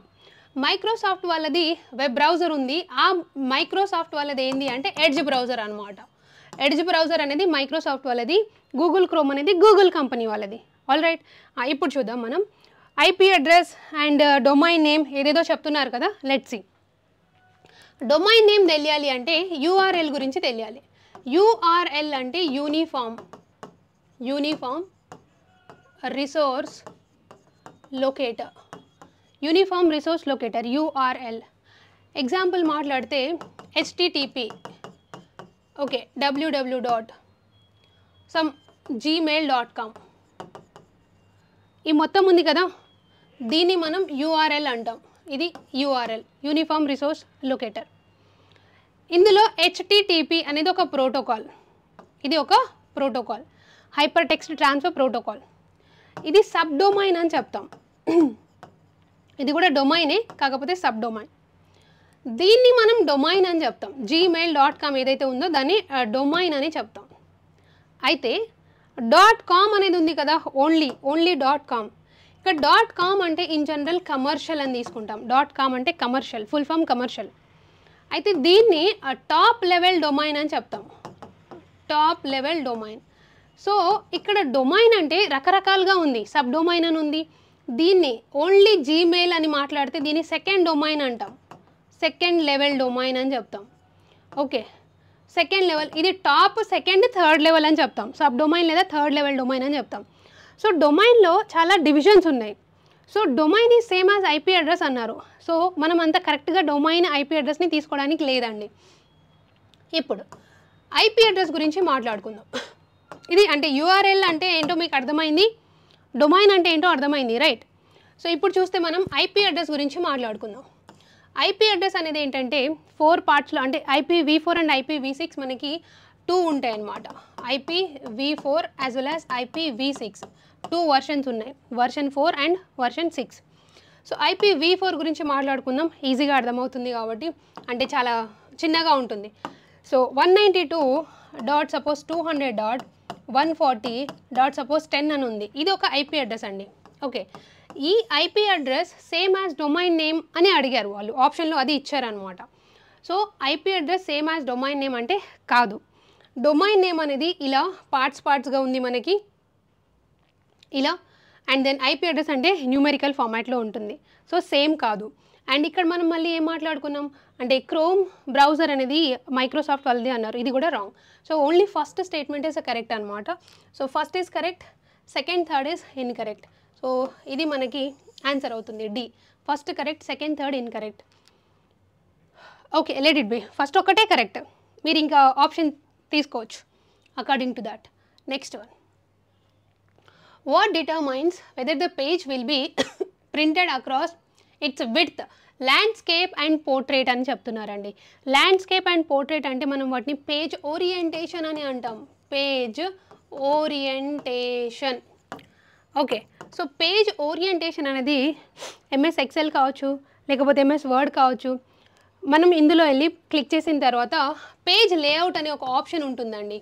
పేజ్ లేఅవుట్ పైన క్లిక్ చేస్తే పేజ్ లేఅవుట్, ఈ పేజ్ లేఅవుట్ పైన మనకి చాలా ఆప్షన్స్ ఉంటాయన్నమాట. మార్జిన్ ఎంత ఉండాలి, ఓకే, ఎన్ని కాలమ్స్ ఉండాలి ఒక పేపర్కి, ఫస్ట్ కాలమ్, సెకండ్ కాలమ్, ఎన్ని కాలమ్స్ ఉండాలి, మార్జిన్ అనేది బ్రాడ్గా ఉండాలా, నేరోగా ఉండాలా, ఆ మార్జిన్ ఎలా ఉండాలి, అండ్ దెన్ ఓరియంటేషన్ ఎలా ఉండాలి. సో ఇక్కడ ల్యాండ్స్కేప్ అనేది పేపర్ని ఇలా తీసుకోవడం ఇస్ ద ల్యాండ్స్కేప్. పోర్ట్రేట్ అంటే పేపర్ని ఇలా తీసుకోవడం అనమాట, మనం ఏదైనా ప్రింట్ తీసుకుంటున్నప్పుడు. సో వాటిని మనం ఓరియంటేషన్ అని చెప్తామండి. ఓరియంటేషన్. అలైన్మెంట్ తెలుసు కదా, left alignment, right alignment, centre alignment, అవి అలైన్మెంట్. జస్టిఫికేషన్ అవి అలైన్మెంట్స్ కదా. అలైన్మెంట్స్ అంటే జనరల్గా మనం డేటా ఏదైనా రాస్తున్నప్పుడు మొత్తం లెఫ్ట్ సైడ్ రాస్తే లెఫ్ట్ అలైన్మెంట్, అదే రైట్ సైడ్ రాస్తే రైట్ అలైన్మెంట్, అది అలైన్మెంట్ కిందకు వస్తుంది, page alignment. Okay, dialog box అంటే do you want to save or not. మనం ఏదైనా రాశారు, సేవ్ చేయలేదు, క్లోజ్ చేయాలని చూస్తే do you want to save or not అని చెప్పి ఒక బాక్స్ వస్తుంది కదా, వాటిని మనం డైలాగ్ బాక్స్ అని చెప్తాం ఇన్ జనరల్. గట్టర్ అనేది ఒక మార్జిన్ అండి, గట్టర్ మార్జిన్. ఇది దేనికోసం యూజ్ చేస్తారు అంటే ప్రింట్ తీసుకునేటప్పుడు ఎక్స్ట్రా మార్జిన్ అనమాట. అంటే ఎక్స్ట్రా స్పేస్ అని చెప్పొచ్చు. ఎక్స్ట్రా స్పేస్ అంటే ప్రింట్ తీసుకునేటప్పుడు ఏదైనా లేదా బైండింగ్ చేసేటప్పుడు, స్పెషల్లీ బైండింగ్ చేసేటప్పుడు కొన్ని నంబర్స్ అనేవి అంటే లెటర్స్ అనేవి ఆ హోల్స్లో మనం హోల్స్ వేసిన తర్వాత బైండ్ చేస్తారు కదా, ఆ హోల్స్లో కొన్ని దగ్గర కట్ అయిపోతాయండి, లెటర్స్ అనేవి కట్ అయిపోతాయి. అవి కట్ అవ్వకుండా కొంచెం ఎక్స్ట్రా గ్యాప్ ఇస్తారు, ఆ గ్యాప్నే గట్టర్ మార్జిన్ అని చెప్తారు అనమాట. దీనికి రిలేటెడ్ ఇంకో క్వశ్చన్ ఉంది, నేను అక్కడ చెప్తాను. So orientation is right answer, మన క్వశ్చన్కి ఆన్సర్ ఓరియంటేషన్ అవుతుంది. అండ్ మీరు ఒకసారి ఇక్కడ చూడొచ్చు, పేజ్ చూడండి, అంటే MS Excel or MS Word open చేసి ఫైల్ మెనూ ఉంటుంది, home, insert, page layout. So page layout పైన క్లిక్ చేస్తే ఇక్కడ మార్జిన్స్ ఉన్నాయి, ఓరియంటేషన్ ఉంది, సైజ్ ఉంది, కాలమ్స్, పేజ్ సైజ్ ఎంత కావాలి, పేజ్కి ఎన్ని కాలమ్స్ ఉండాలి, అవన్నీ మనకి ఇక్కడ సెటప్స్ అన్ని చేసుకోవచ్చు అనమాట. సో ఓరియంటేషన్ పైన క్లిక్ చేస్తే పోర్ట్రేట్ ఉంటుంది, ల్యాండ్స్కేప్ ఉంటుంది. ఇది కూడా ఒక ఇంపార్టెంట్ క్వశ్చనే. డిఫాల్ట్గా ఆ పేజ్ అనేది పోర్ట్రేట్లో ఉంటుందా ల్యాండ్స్కేప్లో ఉంటుందా అనేది కూడా క్వశ్చన్ అండి. సో ఇన్ జనరల్ డిఫాల్ట్గా అయితే అది పోర్ట్రేట్లోనే ఉంటుంది. అంటే పేపర్ని ఇలా పెడితే పోర్ట్రేట్, ఇలా పెడితే ల్యాండ్స్కేప్. సో జనరల్గా ఇలాగే ఉంటుంది, మనం ఇలా కూడా మార్చుకోవచ్చు అనమాట. సో అది ఎందులో ఉంటుంది, పేజ్ లేఅవుట్లో ఉంటుంది. నెక్స్ట్ క్వశ్చన్ అర్థమైంది కదా, ఓరియంటేషన్ అన్న పేజ్ ఓరియంటేషన్ అన్న ఒకటే meaning. Which of the following options best describes motion path. ఇక్కడ మోషన్ అనేది ఏంటండి, మూవింగ్ కదా. Motion is nothing but moving. ఏదైనా కదులుతుంటే దాన్ని అది మోషన్లో ఉంది అని చెప్తాం, right. So PowerPoint presentation స్లైడ్స్ని యూజ్ చేస్తున్నప్పుడు, పీపీటీస్ యూజ్ చేస్తున్నప్పుడు మోషన్లో ఏది ఉంటుంది, అది కరెక్ట్ ఆన్సర్ ఏంటి అని చెప్తున్నారు. Way to insert the sound. సౌండ్కి మోషన్కి సంబంధం ఉందా? ఇక్కడ మనకి మూవ్ అవ్వాలి, మూవింగ్ ఉండాలి. సౌండ్ అనేది మనకి ఓకే సౌండ్ ఎఫెక్ట్ ఉంటుంది కానీ అది మూమెంట్ అనేది ఉండదు కదా, మూమెంట్ ఉండాలి ఇక్కడ. So wrong. ఆ మెథడ్ ఆఫ్ మూవింగ్ ఐటమ్స్ ఇదే కదా కావాలి. అంటే అక్కడ ఏదైనా వీడియోస్ ఉండొచ్చు, అలాంటివి ఏదైనా ప్లే చేస్తే ఆ మూమెంట్ అలా ఉంటే దాన్ని మోషన్ పాత్ అని చెప్తాం. Okay, the method of slide transitions అనేవి డిఫరెంట్ ఎఫెక్ట్స్ ఉంటాయండి పీపీటీలోనే. ఒక సైడ్ నుండి మన పీపీటీ ఓపెన్ అవుతున్నట్టు, లేదా బాటమ్ నుండి పైకి ఓపెన్ అవుతున్నట్టు, లేదా డిఫరెంట్ ఆప్షన్స్ ఉంటున్నాయన్నమాట. ఇప్పుడు స్టార్ట్ అంటే సెంటర్ నుండి తర్వాత ఇలాగా ఓపెన్ అవుతున్నట్టు, అవన్నీ ట్రాన్సిషన్ ఎఫెక్ట్స్ అని చెప్తాము. రకరకాలుగా ట్రాన్సిషన్స్ ఉంటాయి. పీపీటీ ఓపెన్ చేసి చూడండి. సో మనకు సో మెనీ ఎఫెక్ట్స్ ఉంటాయి. ఇప్పుడు ఇంకా ఎంఎస్ ఆఫీస్ వర్షన్స్ అనేవి చాలా కొత్తవి వచ్చాయి కదా.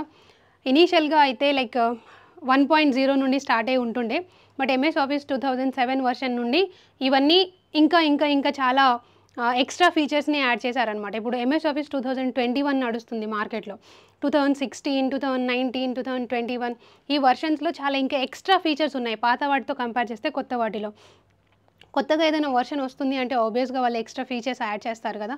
సో అలా అనమాట, అవి ట్రాన్సిషన్ ఎఫెక్ట్స్ అని చెప్తాం. And the way to advance the slides, advance కూడా కాదండి, మోషన్ అనేది is nothing but moving item. ఈజీగా ఆన్సర్ చేయొచ్చు, ఈజీ క్వశ్చన్.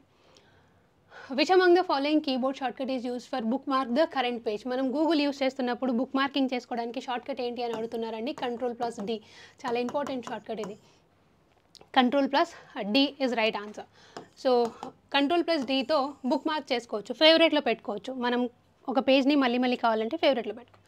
అండ్ జనరల్గా Ctrl+Shift ఎంతో ఏం జరుగుతుంది అంటే న్యూ ఫోల్డర్, కొత్తగా ఒక ఫోల్డర్ని క్రియేట్ చేయాలి అంటే మనం జనరల్గా ఏం చేస్తాము, కర్సర్ని రైట్ క్లిక్ ఇస్తాము, న్యూ ఫోల్డర్ అని సెలెక్ట్ చేసుకుంటాము. కానీ డైరెక్ట్గా న్యూ ఫోల్డర్ క్రియేట్ చేయాలంటే Ctrl+Shift+N పట్టుకోండి, ఒక ఫోల్డర్ వచ్చేస్తుంది, కొత్తగా ఒక ఫోల్డర్ వస్తుంది. నెక్స్ట్ Ctrl+Bతో బోల్డ్ ఒక ఫాంట్ స్టైల్ ఇది. Ctrl+N అంటే కొత్తగా ఏదైనా సరే ఎంఎస్ వర్డ్ కావచ్చు, ఎక్సెల్ కావచ్చు, ఆల్రెడీ ఓపెన్ చేసి ఉన్నదానికి ఇంకొకటి ఓపెన్ అవుతుంది. So that is a new అనమాట. New document, new Excel, new PowerPoint ఏదైనా కూడా ఆల్రెడీ ఓపెన్ చేసి ఉన్నదానికి ఇంకొకటి ఓపెన్ అవుతుంది. Next easy question.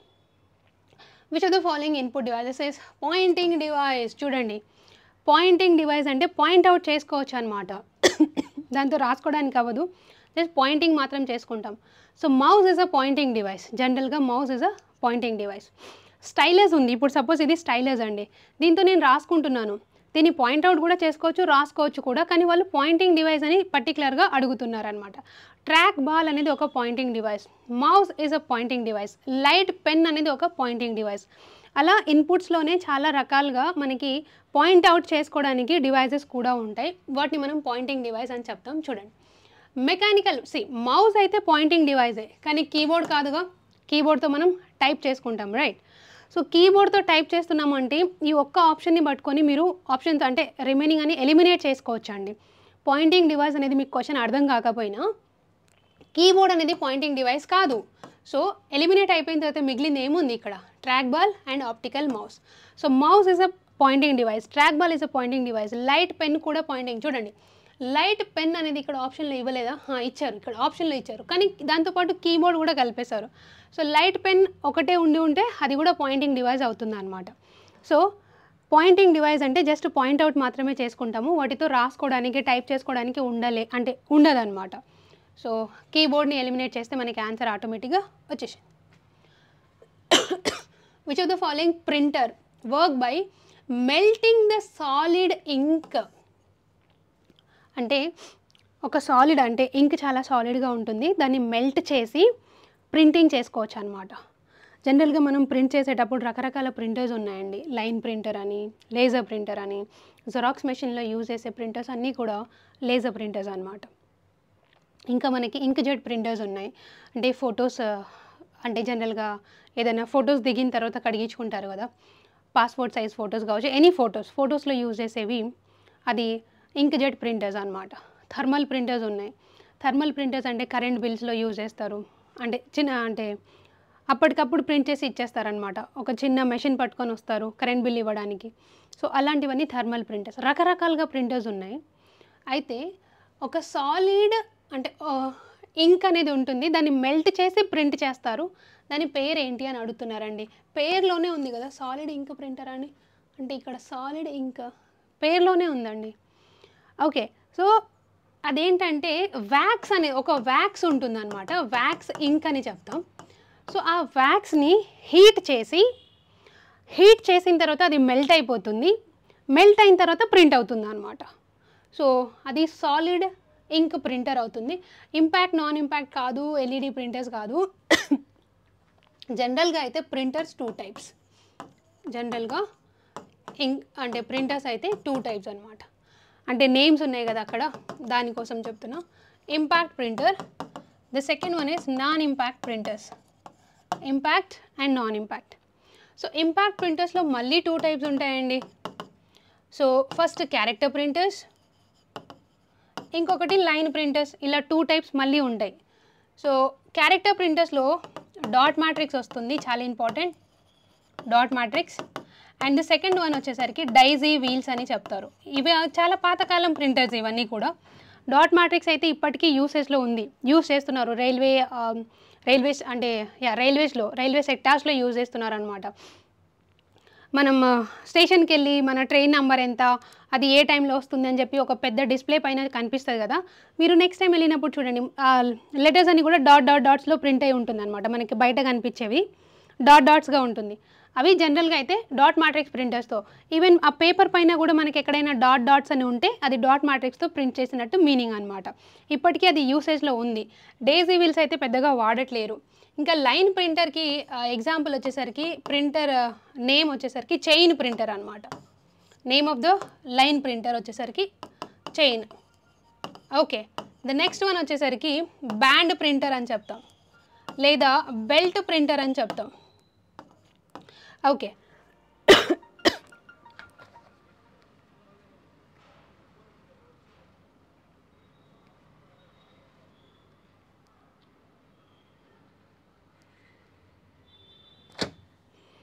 Okay. So band printer, belt printer, okay, and line chain printer. ఈ ప్రింటర్స్ అనేవి మనకి లైన్ ప్రింటర్ కిందకి వస్తాయండి. Band and belt printer most of the cases వస్తుంది.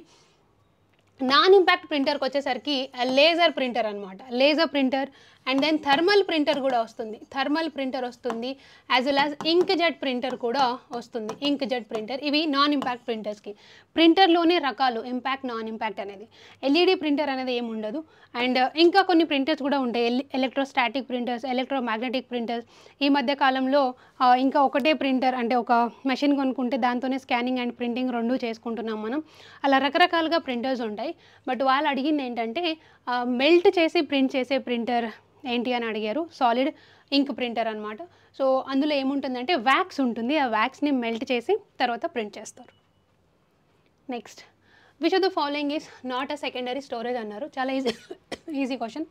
నాట్ సెకండరీ కాదు.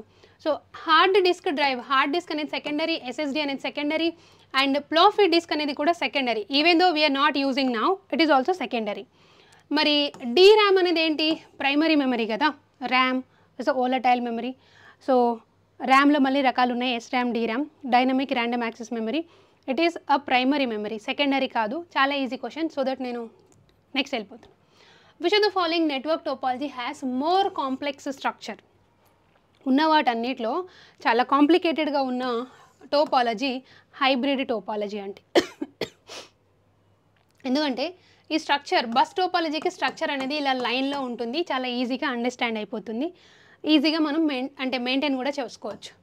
స్టార్ టోపాలజీలో సపోజ్ ఇక్కడ ఒక హబ్ ఉంది, ఈ హబ్ నుంచి మనం ఇలా కంప్యూటర్ని కనెక్ట్ చేసుకుంటే అది స్టార్లో ఉంటే దీన్ని మనం స్టార్ టోపాలజీ అని చెప్తాం. Next tree topology. దీని స్ట్రక్చర్ ఎలా ఉంటుందంటే జనరల్గా అదేదో మూవీ స్టాలిన్ అనుకుంటా, మీ ముగ్గురు ఇంకో ముగ్గురికి హెల్ప్ చేయండి అనే కాన్సెప్ట్. నేను ఇక్కడ ఇద్దరినే తీసుకున్నా ఈజీగా డ్రా చేయడానికి ఉంటుందని. సో ఇది ట్రీ టోపాలజీ స్ట్రక్చర్ ఇలా ఉంటుంది అనమాట. కానీ హైబ్రిడ్ అలా కాదు, మొత్తం కలిపి కొట్టేస్తారనమాట. సపోజ్ ఇలా ఒక బస్ టోపాలజీ అంటే నేను ఒక ఎగ్జాంపుల్ లాగా ఇస్తున్నాను. ఈ బస్ నుండి మళ్ళీ సపోజ్ నేను ఇలా రింగ్ టోపాలజీ తీసుకున్నాను. జనరల్గా అయితే రౌండ్లో ఉండాలి, రింగ్ అంటే రౌండ్లో ఉండాలి. అండ్ ఇక్కడ మెస్ టోపాలజీ అనేది ఇంకోటి తీసుకుంటే ప్రతి దానికి కనెక్షన్స్, ఇది మెస్ టోపాలజీ. ఇంకా దీనికి ట్రీ టోపాలజీ కూడా కనెక్ట్ చేసుకోవచ్చు. ఇలా హైబ్రిడ్ అనేది ఉన్న వాటన్నిటిలో కాంప్లెక్స్గా ఏది ఉంది, హైబ్రిడ్ అనేది ఉంది కదా. So hybrid is little complex topology. Even mess topology కూడా కాంప్లెక్సే, కాకపోతే ఎక్కువ కాంప్లెక్స్ అనేది హైబ్రిడే ఉంటుంది. ట్రీ కూడా కొంచెం జనరల్గా అయితే ఈ 3 టోపాలజీస్ని మనం యూజ్ చేయట్లేరండి. 6 టోపాలజీస్ ఉంటాయి, టోటల్ టోపాలజీస్ 6 ఉంటాయి. Bus topology, okay, star topology and ring topology, ఇవి మనం జనరల్గా యూజ్ చేస్తాము, మన రియల్ లైఫ్లో ఎక్కువగా యూజ్ చేస్తాం. ఓకే, నెక్స్ట్ యూజ్ చేయనివి అంటే చాలా తక్కువ యూజ్ చేసేవి లేదా most of the cases use చేయనివి అని చెప్పొచ్చు. Mesh topology, tree topology and hybrid, ఇవి చాలా కాంప్లెక్స్ ఉంటాయి అన్నమాట. వీటిని మెయింటైన్ చేయడం అంత ఈజీ కాదు. ఈ మూడిట్లో కూడా చూడండి, మెస్, ట్రీ అండ్ హైబ్రిడ్లో మోస్ట్ కాంప్లికేటెడ్ అనేది హైబ్రిడ్ టోపాలజీ ఉంటుంది. ఫస్ట్ 3 మనం ఎక్కువ శాతం యూజ్ చేస్తాం, star topology, bus and ring topology. Next, which one of the following is not a virus? ఉన్న వాటిలో ఇది వైరస్ కాంది ఏంటి అని చెప్తున్నారు. చూడండి, మీకు నార్టాన్ అనేది ఒక యాంటీవైరస్ అని తెలిస్తే ఆన్సర్ ఈజీ అవుతుంది. నార్టాన్ అనేది వైరస్ కాదండి, ఇది antivirus. Okay, Quick Heal is antivirus. Okay, and Avast antivirus ఉంది, ఎవిరా ఉంది, K7 యాంటీవైరస్ ఉంది. అండ్ మనకి ఇంకా మైక్రోసాఫ్ట్ వాళ్ళది డిఫెండర్ అనేది, మైక్రోసాఫ్ట్ డిఫెండర్ లేదా డిఫెండర్ అని కూడా ఉంటుంది, అది యాంటీవైరస్. వైరస్ని తీసేయడానికి యాంటీవైరస్ యూజ్ చేస్తాం కదా, MCAFE అని ఉంటుంది, MECAFE అంటారు, అది కూడా యాంటీవైరసెస్. సో కాస్పర్స్కై చాలా టైప్స్ ఆఫ్ యాంటీవైరసెస్ ఉన్నాయి. బట్ ఇక్కడ వాళ్ళు ఏం అడిగారు, వైరస్ కాంది ఏంటి అని అడిగారు. ట్రోజన్ హార్స్ అనేది ఒక వైరస్ అనేది మన జనరల్గా నేను క్లాస్లో కూడా చెప్పాను. ఇన్ జనరల్గా worm, okay, and Trojan horse, spyware అని రకరకాలుగా మనం వైరస్ నేమ్స్ అని మాట్లాడుకున్నాం. అయితే ఇక్కడ లవ్ గేట్ అనేది ఉంది, మెలిస్సా అనేది ఉంది. ఈ మెలిస్సా వామ్కి ఒక ఎగ్జాంపుల్ అండి. వామ్ అనేది కూడా ఒక టైప్ ఆఫ్ వైరస్, దానికి ఒక example Melissa is a virus అనమాట. లవ్ గేట్ అని ఉంది కదా, ఇక్కడ లవ్ గేట్ అని కాకుండా లవ్ బగ్ అనేది ఉంటుందండి. ఈ లవ్ బగ్ కూడా ఎగ్జాంపుల్ ఫర్ వామే, అంటే వామ్కి రిలేటెడ్ ఇంకొక వైరస్ అనమాట. సో కొత్తగా అంటే లైక్ టెక్నాలజీ పెరుగుతుంది, కొత్త కొత్త వైరసెస్ని వాళ్ళు ఫైండ్ అవుట్ చేస్తున్నారు. మనకి ఇంకా బుక్స్లో కాకుండా కొత్త నేమ్స్ అన్నీ కనిపిస్తూ ఉంటాయి. అది ఏమంటారు అంటే ఎండ్లెస్ ప్రాసెస్ అనమాట. ఇదే ఉంటుంది, ఫిక్స్డ్ అని చెప్పడానికి లేదు. కానీ మనకి ఏదో ఒకటి ఆడ్ మ్యాన్ అవుట్లో అడిగినప్పుడు ఒకటి మనకు తెలిసేలాగా అంటే బేసిక్గా ఈజీగా ఫైండ్ అవుట్ చేసుకుంటే రిమైనింగ్ ఇలా వింతగా ఉన్న నేమ్స్ని మనం ఎలిమినేషన్లో తీసుకోవచ్చు, అంటే తీసేయచ్చు అనమాట. So not an antivirus, remaining అన్ని వైరస్ అనేది ఇక్కడ ఈజీగా అర్థమవుతుంది. ఓకే.